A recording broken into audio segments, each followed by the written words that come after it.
अदल ने यह भी उल्लेख किया सूफिया कुरैशी ने 2006 में कांगो में संयुक्त राष्ट्र शांति अभियान में काम किया था, जहां वे अन्य लोगों के साथ युद्ध विराम की निगरानी और मानवीय गतिविधियों में सहायता करने की प्रभारी थे। उनका काम संघर्ष प्रभावित क्षेत्रों में शांति सुनिश्चित करना था।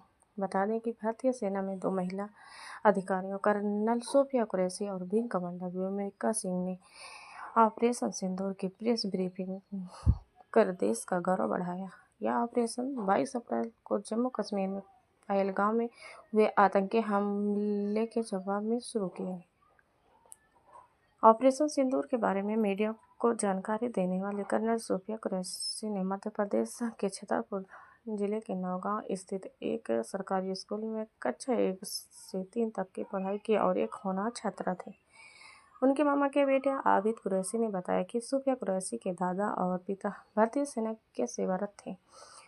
उन्होंने ही सूफिया को साल 1981 में नौगांव के सरकारी स्कूल में भर्ती कराया था, जहां उन्होंने कक्षा 3 तक पढ़ाई की।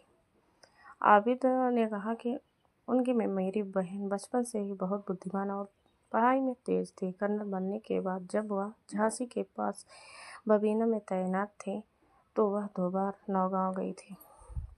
आबिद ने यह भी कहा, सूफिया का नौगांव से आज भी गहरा नाता है, इसलिए 11 जनवरी को नौगांव में स्थापना दिवस पर कर्नल सूफिया हमेशा हार्दिक शुभकामनाएं भेजते हैं।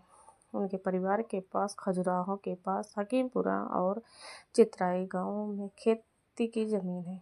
आबिद ने याद करते हुए कहा, नौगांव के रंगरेज इलाके में जिस घर में हम रहते हैं उसे सूफिया के पिता ताज मोहम्मद कुरैशी ने अपनी बहन और हमारी माँ बल्लो आपा को दिया था।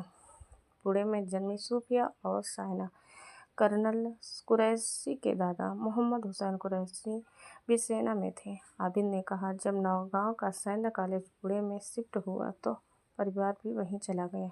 पुणे में ही कर्नल कुरैशी ने पिता सेना में शामिल हुए और सूबेदार मेजर के पद पर सेवा दी। सूफिया और उनकी बहन साइना दोनों का जन्म पुणे में हुआ। बाद में सूफिया और साइना अपने दादा दादी और माँ के साथ नौगांव चली गई और 1981 में सरकारी स्कूल में दाखिला लिया।